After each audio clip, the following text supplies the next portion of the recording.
Guys, please don't do this mistake when you're called to the police station by the police officer. This happened to a client of mine from Pune. So I'm just sharing this with you so that my people don't do such mistakes. Listen carefully.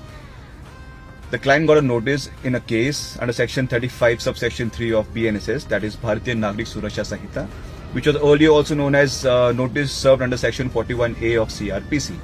So my client went to the police station and carried all the documents which he thought might be helpful to the investigation officer.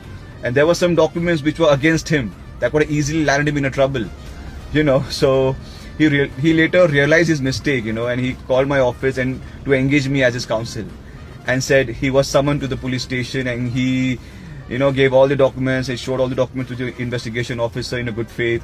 So by listening all these things, I just told him one thing: you have committed a very big mistake, because you were not required to carry any documents since you were just served with the notice 31.3 of BNSS, not under section 94, calling upon you to bring all the documents. So there's a very big difference in these two notices, guys.